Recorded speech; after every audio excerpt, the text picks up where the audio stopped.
Ty Bartel in with another edition of Coach's Corner. This time we head to my friends over in Bomber Country, home of the Windham Bombers. Jim Collins of the girls basketball team over there at Windham joins me tonight. How are we doing today, Coach? Pretty good, pretty good. As we look at it, it's scrimmage season, it's practice season for boys and girls basketball currently as we're counting down the days to opening tip off. When you look at the team so far this year and the girls and what you've seen so far in the practice and scrimmage season, what stood out to you and how are the girls looking? Thing stands out most to me is our athletic ability. Um, we're young, so our basketball acumen is not quite where we need it to be yet, but they're working hard every day to get better at basketball. When we talk about the team this year, let's go through a sort of meet the team segment. Who's going to be getting some minutes on the floor this year, and who can we see in the donning the bomber uniform this year?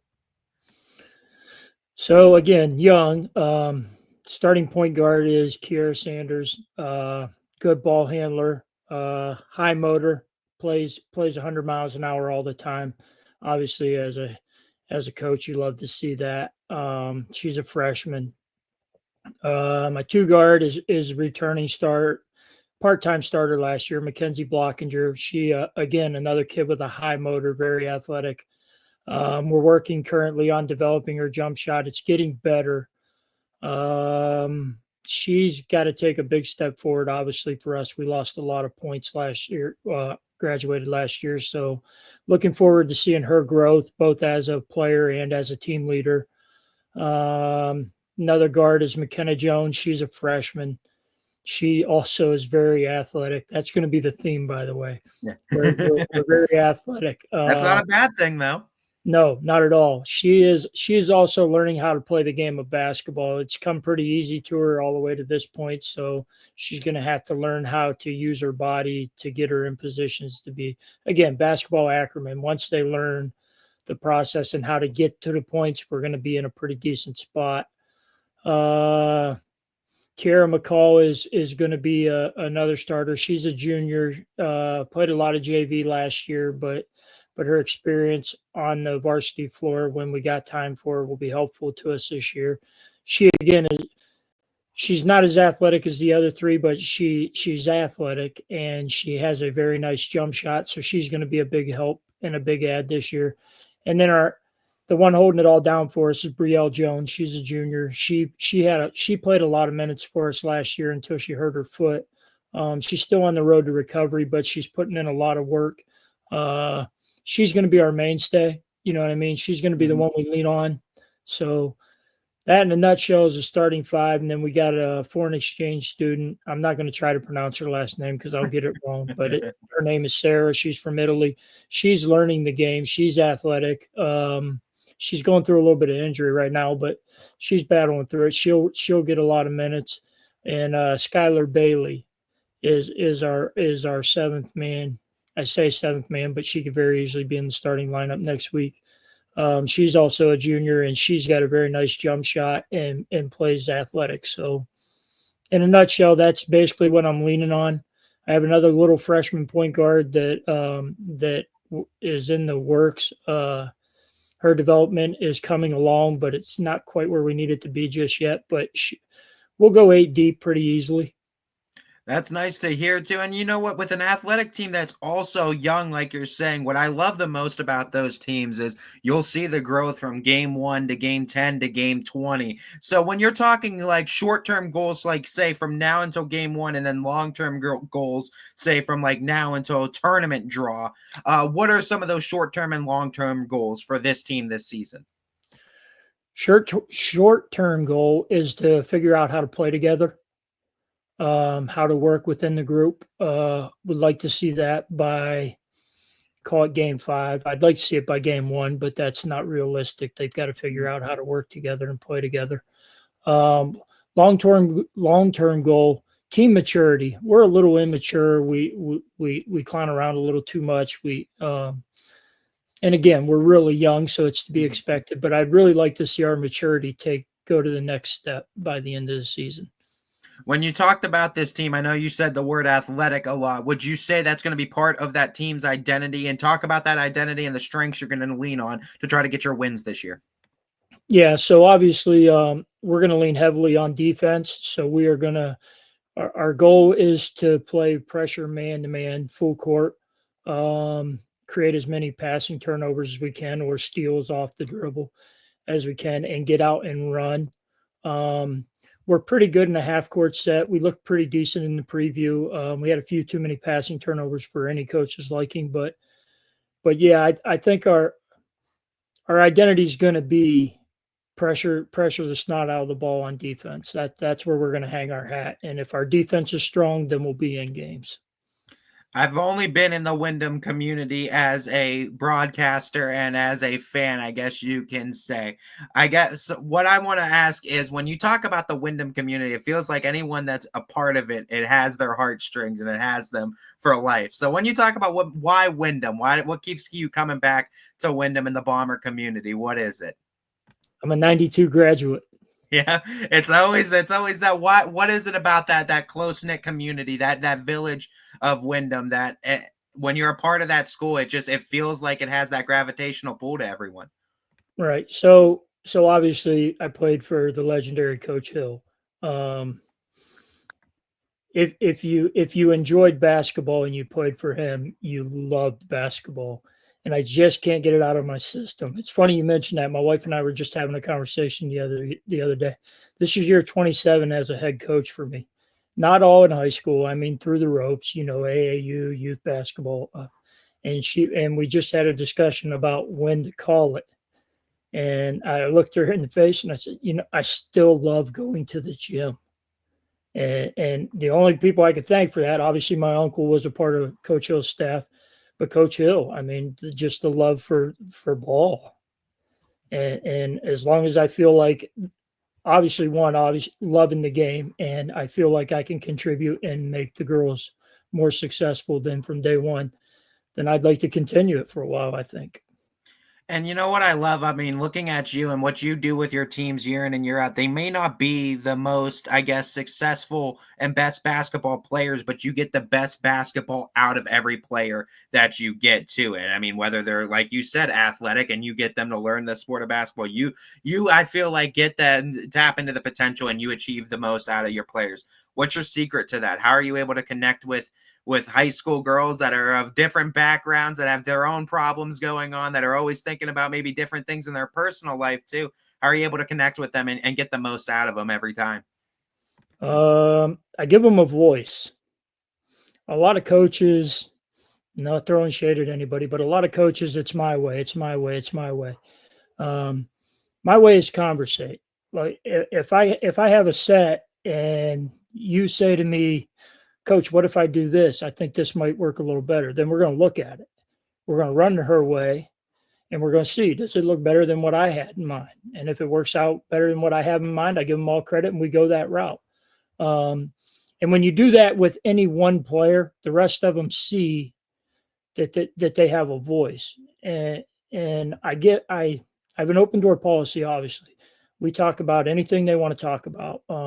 If it's personal, it's personal. I raised three daughters, so I tell the girls all the time, listen, if you were my daughter asking me this question, this would be my response. But don't just take my advice. Go home and talk to mom and dad and see what they think before you come to a conclusion on what you want to do. And it kind of makes them feel a little bit more mature, I guess, that they actually have a voice and a say so. Um, I don't yell a lot. It's a big misnomer. My players tell me all the time, Coach, your face is angry. Well, it's the face I got, but I don't yell a lot. I talk.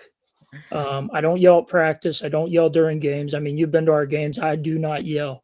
I get their attention if the crowd's loud, but I'm not a yeller. I'd rather talk to you. I don't like being yelled at, so there's no reason for me to yell at you. And I think that wins a lot of them over because I think they just get comfortable. And then when they realize that I'm there from 2:30 to 6 o'clock every evening, trying to figure out a way to make them better, that they start to appreciate that and it pans out in their effort. I love the way you're able to empower your players a little bit by doing that too. When you talk about your players too and competing in this conference, it's always a tough one, a year in and year out. Always some good basketball up and down it. Talk about the conference play. Talk about what you're going to see out of it. How you guys are going to need to compete. How you guys are going to have to compete with that defense in the conference this year.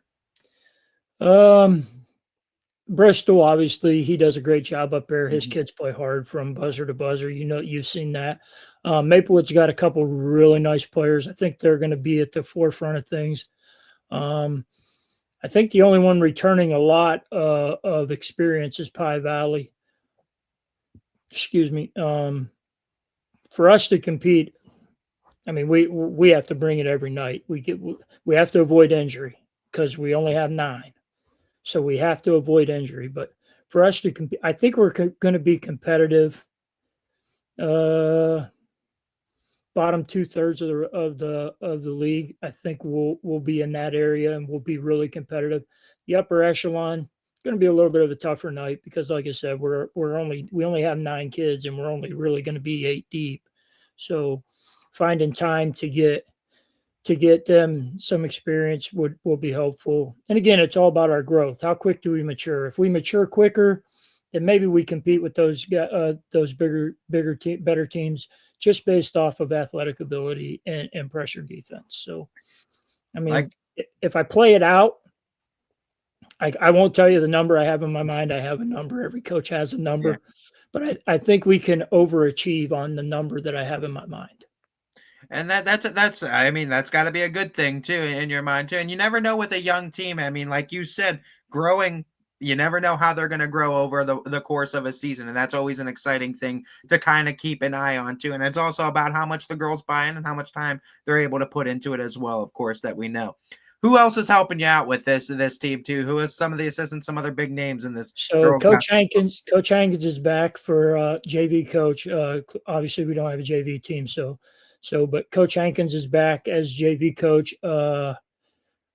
Coach T, Tyler Collins, obviously my nephew, he's varsity assistant this year, and Coach Jones from football has come over. He's going to help us out. So we have 4 coaches, 9 kids. It kind of helps in practice. We can break things down much smaller groupings and accomplish a lot more that way. A lot of one-on-one work.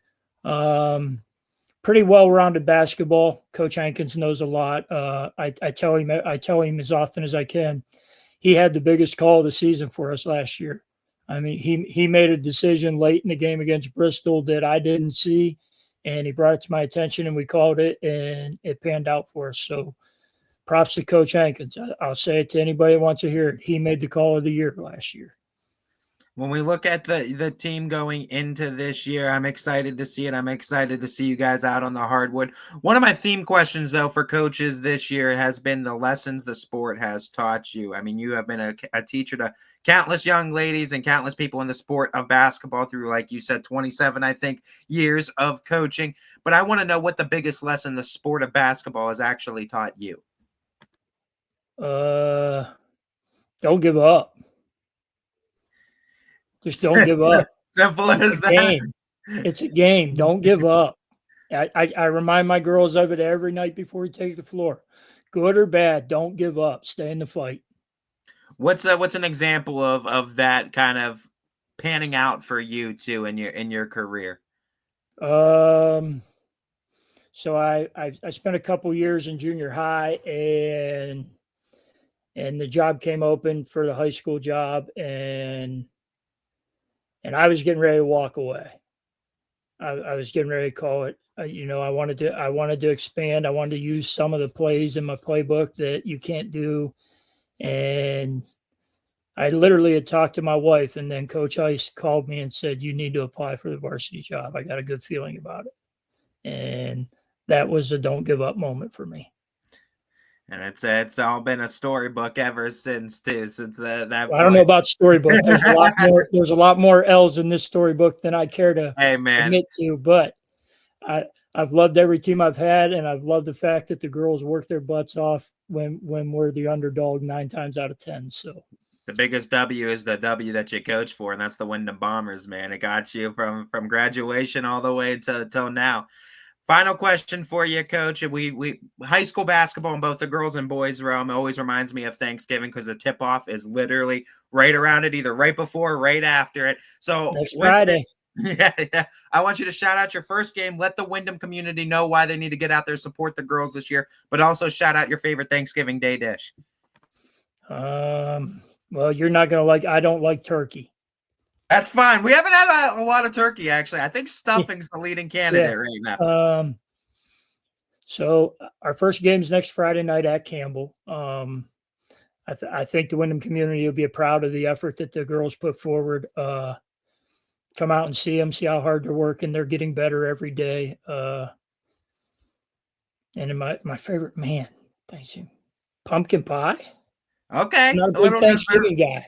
Yeah, I've few coaches have gone the dessert route. I've heard pumpkin roll, but I think you're the first pumpkin pie too. Pumpkin pie lover. Hey, that's I all mean, right with really, me too. Thanksgiving is my least favorite holiday.